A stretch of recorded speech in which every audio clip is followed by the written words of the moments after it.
जैसे पूज्य श्री राधा बाबा गीता वाटिका में थे, तो वहीं एक पास की बूढ़ी माई थी, चली जाती और सोहनी लगा जाती वहां रोज। ना उनको बाबा के पास प्रणाम करने के लिए वहां जाने की अनुमति नहीं थी, ना कभी कोई संभाषण, बस वो निष्ठापूर्वक संत सेवा भगवान की प्राप्ति का हेतु है ऐसा मानकर, बस इतनी ही दिनचर्या थी। एक बार 24 घंटे में जाती, बाबा की वहां सोहनी लगा के चली जाती। ना कोई ये इच्छा थी कि कोई ये कहे कि आप सोहनी लगाती बाबा, क्या बड़े भाग्य ऐसा। ये मत समझो कि संतों की दृष्टि आप तक नहीं पहुंच रही है। जैसे सर्वात्मा भगवान सर्वत्र विराजमान है, तो संत भी उन्हीं सर्वात्मा भगवान में तदात्म हुए हैं, तो उनको सब पता होता है, जो इस कोटि के महापुरुष होते हैं। बाबा ने एक दिन देखा 2-3 दिन से माई नहीं आ रही थी, वो माई सोहनी लगाने नहीं आ रही, कभी बात नहीं की थी उसकी, बाबा ने कभी मिले नहीं थे। वो अब बाबा वो तो बीमार है इसलिए नहीं आ पाई। बाबा ने कहा अच्छा चलो मुझे ले चलो, वहां ले चलो। समीप गए तो मरणासन स्थिति में थी, वयोवृद्धा थी। बाबा गए से मस्तक पर हाथ रख के बोले माई तुम्हें कुछ दिखाई दे रहा है? हाँ हाँ, राधा श्याम सुंदर सामने खड़े हैं। बोले हाँ बस इनको देखती रहो। बाबा चले गए। अमोघस्य, थोड़ी सी राई के समान सेवा का फल, श्यामा श्याम की प्राप्ति। पर अंदर से वो केवल इसी बात के आश्रित थी, कृपालु है, संत है, हमारा मंगल हो जाएगा, किसी से कहना नहीं, बस उतनी सोहनी लगा के चले। सदाचारी मिल सकते हैं, विद्वान मिल सकते हैं, वेशधारी मिल सकते हैं, दैन्य का आचरण करने वाले मिल सकते हैं, लेकिन जो प्रिया प्रीतम के प्रेम में जिनका हृदय डूबा रहता है, द्रवित रहता है, ऐसे महात्माओं की याद मात्र से पाप नष्ट होते हैं। ऐसे महात्माओं के दर्शन का अवश्य फल यही होता है कि जो इस मार्ग के पथिक है उसी मार्ग में आपका चित्त लग जाए। हां, जैसे अमावस्या की रात में कोई सोया है, अंधेरा है, पर वो रजाई ओढ़ करके सुबह 8 बजे तक सोता ही रहा, तो उसे पता नहीं चला पर सूर्योदय हो गया है। ऐसे ही बिना किसी कारण के महात्मा का तुम्हें संग मिल गया, कुछ सेवा बन गई, या उनका सत्संग सुना, या उनकी बात सुनी, और आपके हृदय में आया कि हो भाग्य हमारे, आज तो आज संत दर्शन हुआ। बस ये इतनी ही बात तुम्हारे हृदय में, भले ही अनुभव न कराओ कि तुम्हें क्या मिला है, पर एक दिन तुम्हारे हृदय में सूर्य की तरह प्रकाश होगा और तुम जान जाओगे कि ये उन महापुरुष के दर्शन का फल हुआ कि आज हमारी भागवती की स्थिति बढ़ती चली जा रही है। जैसे कोई धनी पुरुष किसी दरिद्र के नाम अपना अरबों की संपत्ति ट्रांसफर करा दे और उसको पता नहीं चला, और वो भीख मांगता घूम रहा है 1-1 रुपए, पर जिस समय उसको ये कोई बता देगा, पता चल जाएगा, उसी समय वो अरबपति हो जाएगा, क्योंकि ट्रांसफर हो गया है। ऐसे ही भगवत प्रेमी महात्मा की कृपा दृष्टि जिस पर हो गई, तो वो भजन संपत्ति के बल से एक बिल्कुल साधारण स्थिति से असाधारण स्थिति में पहुंच जाएगा। आपको लगेगा कल तो ये गलियों में ऐसे ही डोलता नजर आ रहा था, आज ये कैसे ऐसे हो गया? हाँ, महापुरुषों ने अपनी संपत्ति ट्रांसफर कर दी, उनके हृदय को प्रकाशित कर दिया। भगवत प्रेमी महापुरुष का अज्ञात में भी संग हो जाए तो पाप उसे बांध नहीं सकता, अज्ञान उसके हृदय में रह नहीं सकता, प्रेम रूपी परम निधि उसके हृदय में जागृत हो ही जाएगी। अब इस बात का पता उसे कब लगे ये हरि जाने। जैसे सोते हुए पुरुष की आंख 8 बजे खुली तो उसको लगा आप प्रकाशवान, प्रकाश तो पहले ही हो गया था, तुम सोते रहे। इसीलिए महत्संगस्तु दुर्लभो अगम्यो अमोघस्य लभ्यतेपि तत्कृपयैव। भगवान की कृपा से ही ऐसे महापुरुष का संग मिलता है। ऐसे संत का मिलन केवल हरि कृपा से होता है, दूसरा कोई उपाय नहीं। खोजने पर नहीं मिलते। हरि से प्रार्थना करो, वो भेज देंगे या बुला लेंगे, दोनों बातें। आपके समीप बुला लेंगे या आपको उनके समीप भेज देंगे। केवल हरि ही जानते हैं कि उनका कौन किस कोटि का भक्त है। इसलिए हम खोज करेंगे तो धोखा हो सकता है। हम सीधे हरि से प्रार्थना करें कि मुझे आप अपने प्रेमी जन का संग दीजिए, प्रहलाद जी ने भी मांगा, ध्रुव जी ने भी मांगा, बड़े बड़े महापुरुषों ने भी मांगा, भगवान से मांगा। साक्षात भगवान खड़े उनसे कह रहे अपने प्रेमियों का मुझे संग दीजिए। भगवत कृपा से भगवत प्रेमी महात्मा का संग और भगवत प्रेमी महात्मा की कृपा से भगवान में प्रेम, यह है क्रम।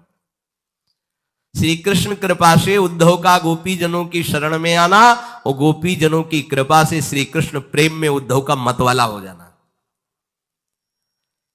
तस्मिन् तज्जने भेदा भावात, क्योंकि प्रभु और उनके भक्त में भेद का अभाव है, अर्थात जो इस कोटि का महात्मा है वो साक्षात भगवान ही है। वो भगवान का साक्षात स्वरूप हो गया है। देखने में पंचभूत बाहर से दिखाई देते हैं, अंदर से केवल एकमात्र भगवान ही है। न मन है, न बुद्धि है, न चित्त है, न अहंकार है, न इंद्रियां है, ये सब भगवत स्वरूप हो गई है।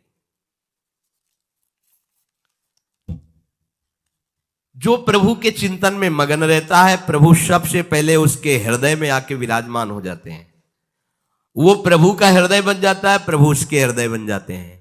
साधु हृदयम मई हम साधु नाम हृदयम तो हम मदन्यत्ते न जानंती ना हम तेभ्यो मनागपि। ये भजन करने वाले मेरे हृदय हो जाते हो, मैं उनका हृदय हो जाता हूं। अब एक हृदय हो गया तो भगवान की मन की बात क्या है वो उनके हृदय में आ रही है। वे मेरे सिवा और किसी को नहीं जानते, मैं उन्हें छोड़कर किसी को नहीं जानता। ये बोलो, सर्वज्ञ भगवान क्या बोल रहे हैं?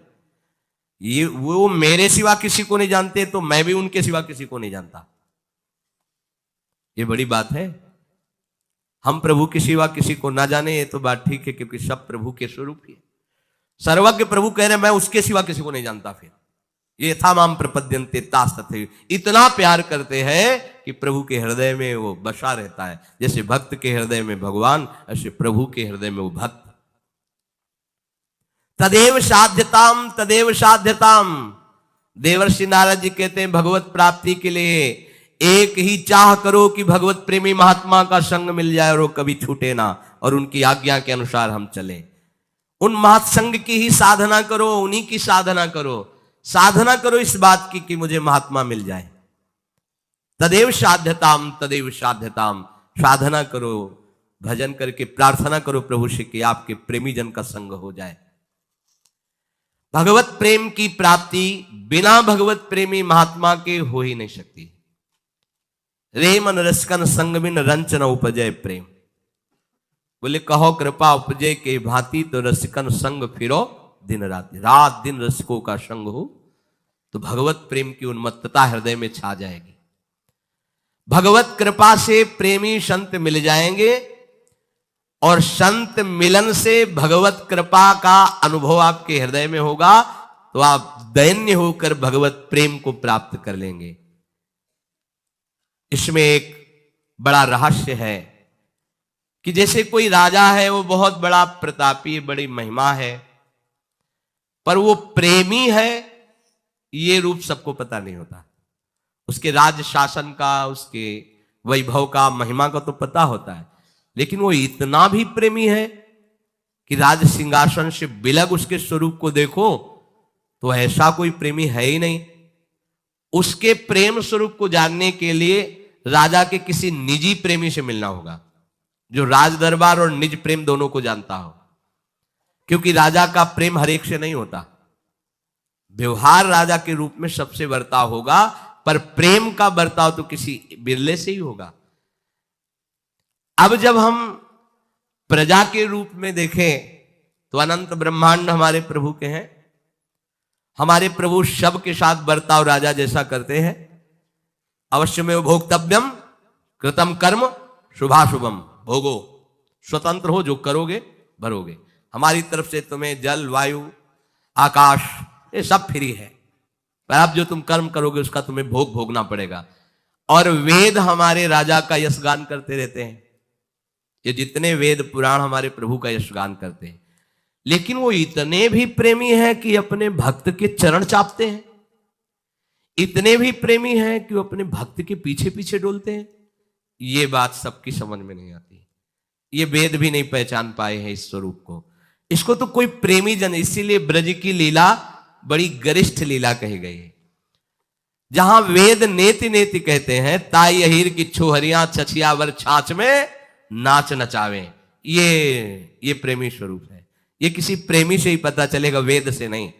यहां तो वेदान्न संन्यस्ति सावच्छिन्न अनुरागम लभते, जो वेद का भी पूर्णतया त्याग कर देता है वो अखंड प्रेम को प्राप्त होता है। प्रभु का प्रेम गुह्य रहस्य है। इस प्रेम राज्य में प्रवेश प्रभु से नहीं होगा, प्रभु के जनों से होगा। यह बात गूढ़ रहस्य है। उद्धव जी प्रभु के समीप प्रेमी नहीं हुए, पर प्रेमी गोपियों के समीप हुए तो उद्धव जी प्रेमी हो गए। यह गूढ़ रहस्य है। बिना भगवत प्रेमी महात्मा के कोई भगवत प्रेम को प्राप्त नहीं कर सकता। साधना करके महामहिम भगवान की महिमा से मोक्ष को प्राप्त हो सकता है, कल्याण हो सकता है, कामनाओं की पूर्ति हो सकती है, पर बिना भगवत प्रेमी महात्मा के कोई प्रेम प्राप्त नहीं कर सकता। अपने प्रेम का रहस्य प्रभु स्वयं नहीं बताते हैं, कृपा करके अपने प्रेमी के पास भेज देते हैं। फिर जब प्रेमी प्रभु के प्रेम रहस्य को बताता है तो प्रेम गोष्ठी में शामिल होने के योग्य जो उपासक हुआ, अब उसके हृदय में प्रेम जागृत हो जाता है। इसीलिए देवर्षि नारद जी कह रहे हैं, तदेव साध्यम तदेव साध्यम। तुम साधना करो इस बात की भगवत प्रेमी महात्मा मिल जाए। निमज्योन्मज्जताम घोरे भवाब्धौ परमायनम संतो ब्रह्मविदा शांता नौर्दृढ़े वापसु मज्जताम। जैसे जल में डूबते हुए पुरुष को नौका मिल जाए तो सुखपूर्वक बैठ करके पार हो जाता है, ऐसे भव समुद्र में काम क्रोध आदि के द्वारा हम डुबोए जा रहे हैं। यदि हमें भगवत प्रेमी शांत चित्त संत जन का साक्षात्कार हो जाए, उनका अवलंबन मिल जाए, उनका आश्रय मिल जाए, तो हम ऐसे सुखी हो जाए जैसे कोई जल में डूब रहा है, प्राण निकलने वाले, समीप आपके नौका में उसे बैठा लिया गया। ऐसे ही भव समुद्र में काम क्रोध लोभ मोह मद मत्सर, इनसे हम पिट रहे हैं, डूब रहे हैं। कोई भगवत प्रेमी महात्मा कृपा करे।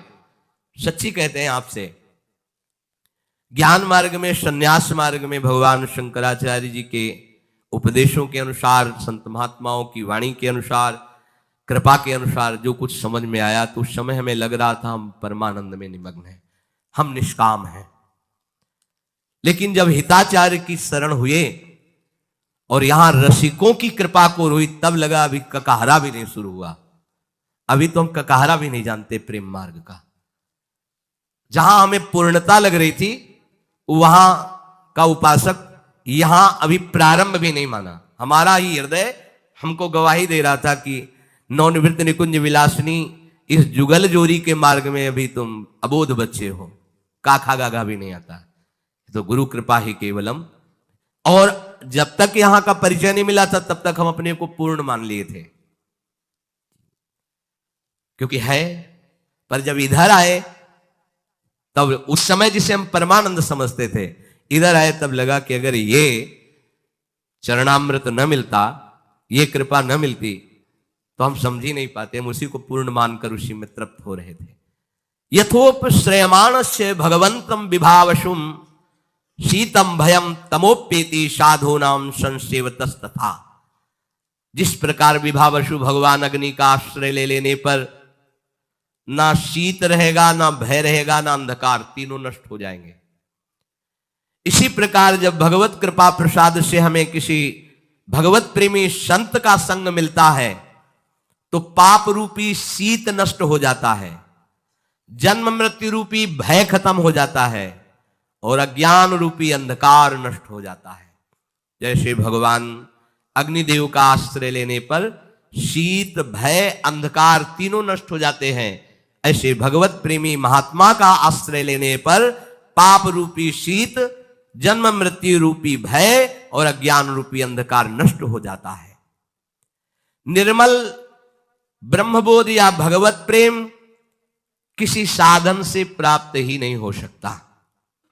ज्ञानी प्रवर अवधूत शिरोमणि जरभरत जी कहते हैं, नैषाम मतिस्ताव दुरुक्रमांघ्रिम स्पृशत्य अनर्थापगमो यदर्थः महीयसाम पादरजोभिषेकम निष्किंचनानाम न वृणीत यावत।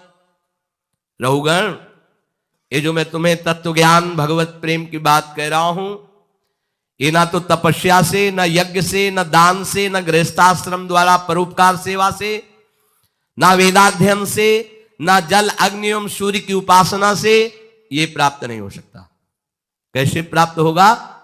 उन्हें निष्किंचना नाम न वृणीत यावत महीयसाम पाद रजोभिषेकम। जो निष्किंचन भगवत प्रेमी महात्मा है, उनकी चरण धूलि जब तक आप मस्तक पर धारण नहीं करोगे, अर्थात उनकी आज्ञा के अनुसार नहीं चलोगे, उनका संग नहीं करोगे, उनके कृपा पात्र नहीं बनोगे, तब तक ये शुद्ध बोध और प्रेम प्राप्त होने वाला नहीं। प्रहलाद जी ने कहा, जिन भगवान श्री हरि के चरणों का स्पर्श समस्त अनर्थों की निवृत्ति करने वाला है, उन श्री हरि चरणों में तब तक प्रेम नहीं हो सकता जब तक भगवत प्रेमी महात्माओं के चरणों की धूल में आप स्नान नहीं करोगे, मस्तक से लेकर पूरे शरीर। हम लोगों को तो बड़ा सौभाग्य है, वृंदावन की कोई भी रज ले लो, सब महापुरुषों की रज है, इसीलिए कहते हैं रोज अभिषेक करो। परंतु स्मरण रहे कि महापुरुषों के संग या चरण रज या सेवा का अर्थ केवल प्रगट में इतनी क्रिया करना ही नहीं कि आप रज ले लिए लगा लिए। इसका आंतरिक भाव है उनकी आज्ञा में जीवन को समर्पित कर देना। ये कठिन बात है, रज लेके तो लगा लिया है, सरल है, लेकिन उनकी आज्ञा का पालन करना, ये मनमुखी चाल एक जन्म के लिए बंद कर दो। अभी तक जो हुआ हुआ, अब आज्ञा से चल लो, अभी परिवर्तन हो जाएगा जीवन का। कितना मन के अनुसार चलोगे? ये बहुत कटिंग करता रहता है, सत मार्ग की कटिंग करके ये असत मार्ग को मिलाकर बैलेंस बनाए रखता है अपना मन, क्योंकि मन मर जाएगा सत मार्ग में। जे भी मन मरा चिदानंद रस में प्रवेश होगा। जीवित मन भगवदानंद का अधिकारी नहीं रहता। जीवित मन अर्थात विषय स्फुरणा वाला तो मरना नहीं चाहता, उपासक मारना भी नहीं चाहता। पर ये बात समझ लो, सब जगह अहिंसा, लेकिन इस जगह हिंसा हमें करनी ही होगी। जो सब जगह अहिंसा धर्म का पालन करते हैं वो इसे यहां हिंसा करते हैं, मन को मारते हैं। सब जगह हिंसा करते हैं, जो एक जगह ये अहिंसा व्रत लिए हो कि मन को नहीं मारते, वही दुर्गति को प्राप्त। एक की हिंसा करनी होगी, मन की, मन को मारना होगा। मुझे दिखाई नहीं देता किस डंडे से मारे, काहे से मारे। जहर खा ले तो शरीर नष्ट होगा, मन में कोई फर्क नहीं पड़ेगा। एक ही डंडा है जो इसको मार सकता है, नाम। राधा राधा राधा हर समय इसके ऊपर पड़ता है, इसलिए नाम जप करना नहीं चाहता और कुछ भी इससे करवा लो।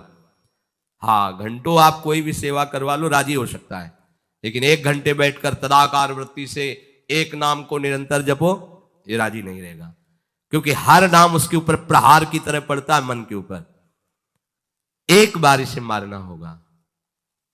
मन मारा, प्रभु के रस का अनुभव होगा। और ये मन मारना नहीं चाहते, जल्दी कोई नहीं मारना चाहते। देखो, एक ही चीज पा रहे हो, रोटी दाल, रोज वही रोटी दाल, थोड़ा तो कुछ मन, ये संसारियों को होता है, हम बाबा जी हैं, हमें इसे मारना है। अगर कह रहे रोज रोटी दाल, रोज ही अब बनने दो, वही पाओ, मरो। ये जो विषय स्फुरणा विषय, संकल्प विषय, मारो इसको। कभी कभी तो मन बदलने के लिए, स्पष्ट देखो शब्द, मन बदलने के लिए कभी कभी हमें मन बदलना है। मन बदले ना, यही तो साधना है। आचार नहीं, कभी कभी मन बदलने के लिए हमें मन बदलना है। शब्द ही देखो ना, कभी कभी मन बदलने के लिए कहीं दान पुण्य तीर्थ यात्रा की भावना से नहीं, पर थोड़ा मन बदल जाए, जैसे हरिद्वार घूमे आए, थोड़ा पहाड़ हो, ऐसे मन बदलना है। मन को हमें बदलना ही नहीं है। तुम्हें मन बदलने के लिए परेशान होना, हमें मन नहीं बदलना, हमें श्री जी वाला मन बनाना है, बस वृंदावन वाला मन बनाना है। नहीं बदलना है इसको हरिद्वार जाकर। घर में आ गए तो द्वारका को जाके घर में वास कर रहे। सही बात समझो, इसको एक में लगाओगे तो परेशान कर देगा तुम्हें। एक ही प्रकार का 1 महीने भोजन रखो, घिया की सब्जी, 2 रोटी 4 रोटी। भोजन की बात याद आते ही ऐसे रोमांच होने लगेगा। घिया की सब्जी रोटी, नहीं नहीं, वो अंदर से नहीं नहीं, प्राण पोषण के लिए पाना, चलो पाओ चल के। वो बस इसी बात में रहेगा कि यहां से देखो हो गई श्रद्धा हमारी, हम भिक्षा कर लेंगे बिहारी जी के गोसाइयों में, दूध भात का वो लेगा ये, यहां तो रोज घिया रोटी। मन मारना कोई खिलवाड़ नहीं है, खिलवाड़ नहीं है। बोले 2 दिन से अरहर की दाल बन रही है, आज थोड़ा बदल के, कुछ बदल के, बस यही बदल की बात को रोकना है। अपने बाबा जी हैं, बदलना नहीं, रोज इसको वही जो ये कहे कि ये पाना है वो देना ही नहीं। क्यों? हम तुझसे बार बार प्रार्थना कर रहे हैं कि श्री जी के चरणों की चिंतन वृत्ति बना, बार बार तेरे हाथ जोड़ रहे हैं, तेरी प्रार्थना कर रहे हैं, आए मन बहुत जन्म हो गए, तूने मुझे जो कहा मैंने किया, अब इस बार मेरी बात मान ले। श्यामाजू के चरणों, तू नहीं मानता, मैं कैसे तेरे को बदलने का अवसर दूंगा? मेरे कहने से तू नहीं बदल रहा, तो अब मैं बदलने वाला नहीं, तेरे को बदलना पड़ेगा। जिद्दी साधक, निष्ठावान साधक, मन मारिया तन बस में किन्हा, हुआ भरम सब दूर, बाहर से कुछ दिखत ना, अंदर चमके नूर। ये मन की विलासता प्यारे बंद करो, इससे हमारे जन्म जन्म बिगड़ते चले जा रहे हैं। बड़ा विचित्र खेल है। तो हर समय भजन करते करते ना वो ऐसा लगता है डिप्रेशन में चले जाए। तो 30-40 मिनट के लिए बड़ा फेवरेट प्रोग्राम हमारा है अमुक अमुक, वो देख लिया करें। ये जहर कितना उगल रहा है अंदर से मन, सब बात आपकी मानेंगे, थोड़ी बात हमारी मान लो बस। वो सर्च करके 30-40 मिनट प्रोग्राम देखो, 24 घंटे के लिए उसने अपनी पूरी तैयारी कर ली मानने, अब वो तुम्हें गिराएगा 24 घंटे, बार बार शीन ला के, बार बार। आप बिल्कुल इसको किसी दुश्मन को मारना हो तो पहले उसके बल को नष्ट किया जाता है। कहां कहां इसका बल है उसको नष्ट करो, कमजोर करो। तो मन का बल है विषय सेवन, इसे विषय सेवन मत कराओ, ये निर्बल हो जाएगा। निर्बल मन को भगवदानंद में लगाओ, तो भगवान नाम, भगवत रूप, भगवत लीला, इस पर अधिकार करके इसे भगवत स्वरूप। इसका मर जाने का मतलब अमर हो जाना। मन की वासनात्मक वृत्ति का नाश करना ही मन की हिंसा है। और जहां वासनात्मक वृत्ति नाश हुई तहां वो अमर हो गया, वो कृष्ण रूप हो गया, वो परमानंदमय हो गया। तो श्री भगवान कहते वासुदेवा स्वरमिति स महात्मा सुदुर्लभा। जिसने सब जगह अपने आराध्य देव को देख लिया, ऐसा महात्मा दुर्लभ है। तो कहते प्रभु इतनी मंगलमयी बात आपने बताई कि मेरी शरण में हो जाए माया से तर जाएगा और सब जगह वो मेरा साक्षात्कार कर लेगा, फिर ये लोग आपकी शरण क्यों नहीं होते? तो प्रभु ने कहा कि वो जो पाप कर्म करते हैं, दुष्कृति होते हैं, मूढ़ होते हैं, वो मेरी शरण में नहीं आते। अगर वो आ जाए तो उनका भी कल्याण हो जाए। प्रभु आप इतने उदार दाता हैं, फिर सब लोग आपसे ही क्यों नहीं मांगते? अन्य देवताओं का पूजन भजन करके उनसे भी चाहते हैं। तो ऐसा कामैस्तैस्तैर्हृत ज्ञाना प्रपद्यन्ते अन्य देवताः तम तम नियममास्थाय प्रकृत्या नियताः स्वया। ये जो कामनाओं से ग्रसित लोग होते हैं, इनको जहां सुनने को मिला कि इस देवता की ऐसी आराधना करने से ये कामना की पूर्ति हो जाती है, तो उनको शुद्ध ज्ञान तो होता नहीं है, शुद्ध सत्संग तो मिला नहीं है। तो अपने अपने स्वभाव के अनुसार वो उस देवी देवता की आराधना करने लगते हैं। अब भला बताओ, किसी भी आराधना में अंबा भगवती, उनके ऊपर शराब की बोतल, अत्यंत सुकुमार पशु पक्षियों को काटना, हमारी तो समझ में ही नहीं आया कि कौन सी आराधना हो रही भाई। एक बार कहते हो जगत जननी अम्बा की जय, जगत जननी की अम्मा है वो, जगत जननी है, अम्मा है वो, जितनी माता है उनकी भी अम्मा है वो, सब बच्चों की वो माँ है, चाहे वो बड़ा हो, बूढ़ा हो, जड़ हो, चैतन्य हो, जगत जननी। भला माँ अपने बच्चे का गला कटते देख करके कैसे प्रसन्न हो सकती है? मुझे तो आज तक की बात समझ में नहीं है कि ये लोग कैसी मूढ़ता करते हैं। परम पावन महादेव जी के अर्धांग में विराजमान भगवती भला मदिरा का भोग कैसे स्वीकार करेंगी, शराब कैसे पिएंगी? यही की बात है। हम तो ज्यादा उनसे परिचित, परिक्रमा लगाते थे तो ऐसे चामुंडा जी के इधर मिले तो उन्होंने बताया कि बाबा हम तो रोज शराब का भोग लगा के पीते हैं, चामुंडा जी को भोग लगता है। इससे तो कुछ नहीं, पर हमारा विचार रहता कि देवी जी तो भगवान महादेव जी के अर्धांग में विराजमान है, परम पवित्र देवी शक्ति, वो कैसे ऐसा। अब आप अगर वो प्रसाद पीते हो, आपको मां का भाव आ रहा हो, दर्शन हो रहा हो, तो हमें बताओ। इसका मतलब है आप अपनी मन मानी करते हैं। शास्त्रों में तो किसी भी देवता या देवी को प्रसन्न करने के लिए जब तक आराधना कर रहे हो तब तक निर्विषय होने की बात पाई हमने, जहां जहां आराधना पाई। ऐसी आराधना तो हमने दैत्यों की भी नहीं देखी कि वो शराब पी करके कोई काम कर रहे हैं।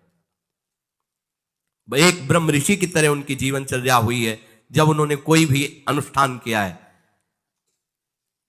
ये जो कामना से बुद्धि अपरित हो गई है, वो लोग प्राय ऐसा कि अमुक बलि दे दो तो तुम्हारे पुत्र हो जाएगा, दूसरे के बच्चे को छीन कर तुम काट रहे हो, चाहे बकरा ही हो मुर्गा हो, तुम्हारे बच्चा पैदा हो जाएगा। अरे वो अगर बच्चा तुम्हारे प्रारब्ध में नहीं लिखा है ना तो नहीं होगा, अगर होगा भी तो ऐसे कृत्य के कारण तो तुम्हें जीवन में कभी सुख चैन नहीं लेने देगा, कभी तुम्हारी शांति नहीं आने देगा, हर समय तुम्हें अशांत और जलना होगा।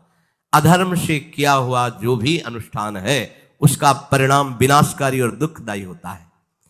भगवान कहते हैं ये ज्ञान इनका अपहरण हो चुका होता है कामना के कारण। ये अपने अपने स्वभाव के अनुसार उस देवता का, उनकी आराधना के नियमों को धारण करते हैं और देवताओं की शरण होकर अपनी अपनी कामनाओं की पूर्ति चाहते हैं, क्योंकि इनका लक्ष्य केवल लोक परलोक की भोग वस्तुएं ही है जो क्षणिक है, कुछ समय के लिए है। भगवत प्राप्ति करना है, विवेक जागरण करके सत्य वस्तु में स्थित होना है, ये कामना की पूर्ति वाले लोग नहीं जान पाते हैं। बढ़िया उपाय पीछे भगवान ने बताया था कि यदि आप कोई कामना भी करते हो और हमारी शरण में आ जाओ, हमेशा कामना की पूर्ति चाहो, पर भगवान की तरफ आने पर देखो एकदम ब्रेक लग जाती है कि आप ऐसा ऐसा भोजन नहीं करोगे, ऐसा संग नहीं करोगे, ऐसा, ये सबको बड़ा कठिन लगता है और मनमानी आचरण भी करते रहो और देवता कामना की भी पूर्ति कर देगी, ये मार्ग सरल लगता है। धन संग्रह की कामना, भोग भोगने की कामना, ये दो बातें सबको परेशान किए हुए हैं और दो बातें एक ही जगह बहुत जोर से पूर्ण हो जाएंगी। जे ही भगवान की शरण होगे तो भगवान के चरणों में मां लक्ष्मी वास करती, धन की इच्छा नहीं रह जाएगी, देख लेना। हृदय से हो जाओ, हृदय से शरण हो जाओ और भगवान सब सुखों का हेतु है, इसलिए किसी सुख भोगने की इच्छा नहीं रहेगी। पर ये पहले सबको समझ में नहीं आती, सबको लगता है ऐसा करो, कोई विधान किए, इतना अनुष्ठान किया, इतना दान पुण्य किया और इतना मिल गया, ये अच्छा लगता है, इसीलिए देवताओं की तरफ ज्यादा भागना होता है। श्री भगवान कह रहे हैं स्वभावो मूर्धनि वर्तते, ये स्वभाव के कारण ही ऐसा करते हैं। अच्छा, कोई भी देवता ना स्वयं मोक्ष को प्राप्त है ना तुम्हें मुक्त कर सकता है, एक छोटी सी शक्ति उसके अंदर है। जैसे गांव के प्रधान की शक्ति एक सीमा में, फिर उसके ऊपर, फिर उसके ऊपर, फिर ऊपर, ऐसे ही है। ये सब छोटी छोटी शक्तियां सब भगवान ने ही दी है, लेकिन वास्तविक कामना की पूर्ति तो केवल श्री हरि से होगी, दूसरे से नहीं होगी। अपने जितने सत्संग सुनते हैं, अपने को अनन्य हो जाना है, कोई भी कामना नहीं रह जाएगी, ना जीने की, ना धन की, ना सुख, ऐसी मस्ती आएगी। मान लो कोई साधना, कोई अनुष्ठान करने की जरूरत नहीं, भगवद आश्रित हो जाओ और नाम जितना बन सके उतना नाम गुनगुनाते रहो, पड़े रहो भरोसे पे, वो चीज मिलेगी जो कहीं किसी साधना से नहीं मिलती। ये जीवन की सार बात आपको बता रहे हैं, आपको जो चाहिए वो मिल जाएगा।